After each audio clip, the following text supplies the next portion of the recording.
శనగ పంటకు ధర లేదు, అరటి పంటకు ధర లేదు, టమాటో పంటకు ధర లేదు. ఏంటి బాబు అన్న ఇంకోసారి అన్న? టమాటో పంటకు ధర లేదు, ఇంకోసారి అన్న? టమాటో పంటకు ధర లేదు. తెలుగు రాదు, ఇంగ్లీష్ రాదు, హిందీ రాదు. వీడు ముఖ్యమంత్రి మనకి, వీడు పెద్ద నత్తినా కొడుకు. ప్రతి చిన్న పిల్లలు కూడా అడిగితే చెప్తాడు. అవునా? అడుగుతాను. ప్రతి చిన్న పిల్లలు కూడా అడిగితే చెప్తాడు. అవునా? అడుగుతాను. పోయేటప్పుడు చిన్న పిల్లల్ని అడుగుతాను. నెక్స్ట్ ఏదో వచ్చేదంటే వైఎస్ఆర్ జగన్ చిన్న పిల్లల్ని అడుగుతా. అడగండి.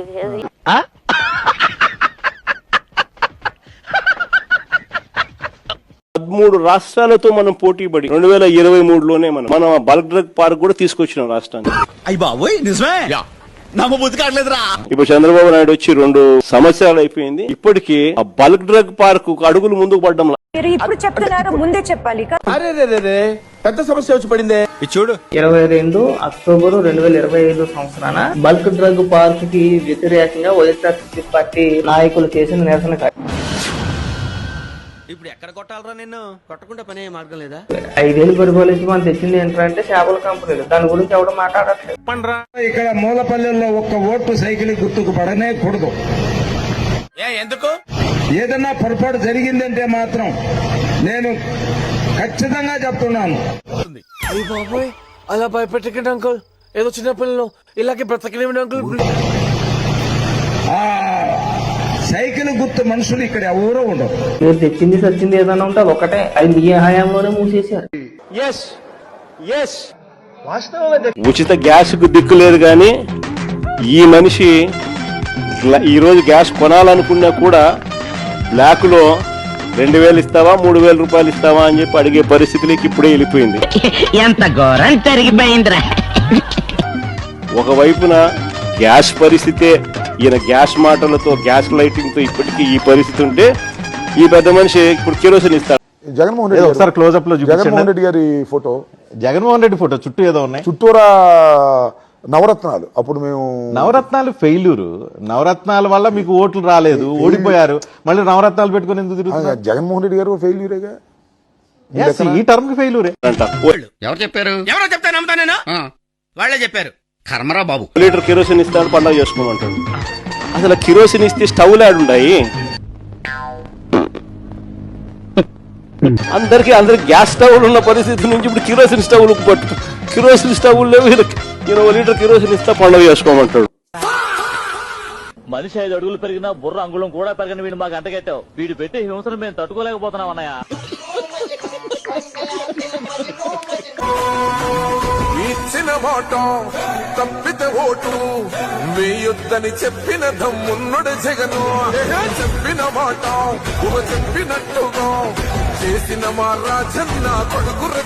తర్వాత నక్కపల్లిలో మన హయాంలోనే వీళ్ళకి భూములు చూపించినారు.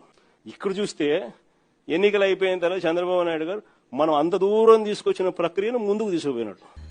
ఎక్కడో ఉండేది, చాలా లోతులు ఉంది సార్. అప్పుడు దాన్ని నేను ఎక్కడికో తీసుకెళ్లాను. అటు చూడు బే. ఆదిత్య మిట్టలు ఒరిస్సాలో 1,04,000 కోట్లతో 24 మిలియన్ టన్నుల స్టీల్ ప్లాంట్ అక్కడ కడతా ఉన్నారు. చంద్రబాబు నాయుడు అంటాడు, లోకేష్ చంద్రబాబు నాయుడు కొడుకు, అసలు ఆయనైనా ఎన్ని కడతాడు? ఆయన లోకేష్ అనే వ్యక్తి. నువ్వెవడరా మధ్యలో? అసలు నువ్వెవడేరా మధ్యలో? అంటే ఆడ 1,04,000 కోట్లు, ఈడ 1,61,000 కోట్లు. ఎవరు చెవులు పూలు పెడతా ఉన్నారు? ఏమండో ఇది విన్నారా? మిట్టల్ స్టీల్ అని చెప్పి నక్కపల్లిలో కొత్త స్టీల్ ప్లాంట్ పెట్టడానికి అడుగులు ముందుకు వేయండి అని చెప్పి ఆహ్వానించింది నేను. చాలా స్టోరీ చదువుతాడండి. టైం మొత్తం నేను సంవత్సరాలు చెప్పినా వదలడు. ఇతని గురించి నాకు బాగా తెలుసు. ఇతను ఒక ముసుగు దొంగ. ఇప్పుడు చెప్తున్నారు, ముందే చెప్పాలి. రాష్ట్రానికి ఆహ్వానించి రమ్మని చెప్పి వాళ్ళని చెప్పి, వాళ్ళు అధికారులకు కూడా చెప్పిన వాళ్ళు వస్తున్నారు, వాళ్ళకి ఎక్కడెక్కడ మనం భూములు ఇవ్వగలుగుతామో చూపించండి. నీ గురించి నువ్వే పంపు కొట్టుకుంటుంటే నీ కాళ్ళు నువ్వే పిసుకున్నంత సీపుగా ఉందన్నా. రాష్ట్రానికి సంబంధించి రావాల్సిన ఆదాయాలు ఈ రోజు రాష్ట్రానికి రావడంలా. రాష్ట్ర ఖజానాకి ఈ డబ్బులు రాకుండా చంద్రబాబు నాయుడు గారి జోబుల్లోకి, ఆయన ఎమ్మెల్యే వాళ్ళ జోబుల్లోకి, వాళ్ళ బినామీల జోబుల్లోకి, వాళ్ళ మనుషుల జోబుల్లోకి ఖజానాకు రావాల్సిన డబ్బులు పక్కదోవ పడతా ఉన్నాయి. నోటికి ఎదొస్తే మాట్లాడమే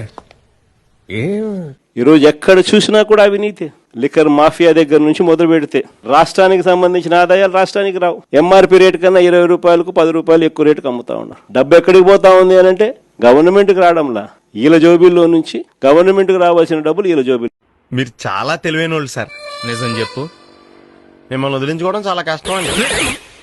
చంద్రబాబు నాయుడు గారి మీద తీవ్ర స్థాయిలో వ్యతిరేకత ఈ స్థాయిలో ఉంటే అద్దంకి నియోజకవర్గంలోకి వచ్చేసరికి ఇంకా ఈ స్థాయిలోకి ఇంకా ఎక్కువగా తీవ్రంగా ఉంది.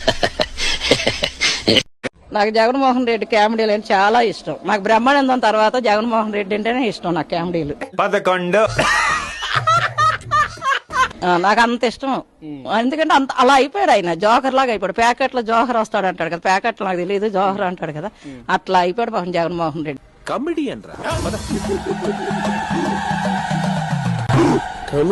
చూస్తా చూస్తా కన్ను మూసుకుని కన్ను తెరిచేసరికి 2 ఏళ్ళు అయిపోయింది. ఇక మిగిలిండేది కేవలం 3 సంవత్సరాలు. ఇలాగూ చివరి 1.5 సంవత్సరం నా పాదయాత్ర కూడా ఎలాగో జరుగుతుంది. చెప్పు తీసుకు కొడతా నేనైతే, వాడే కేసులు పెట్టుకొని చెప్పుతో కొట్టుతా వాడిని. చూడటం కాదండి, మీరు చెయ్యాలంతే. మీరు ట్రై చేస్తారన్నారంటే అది ఓకే అయిపోయిన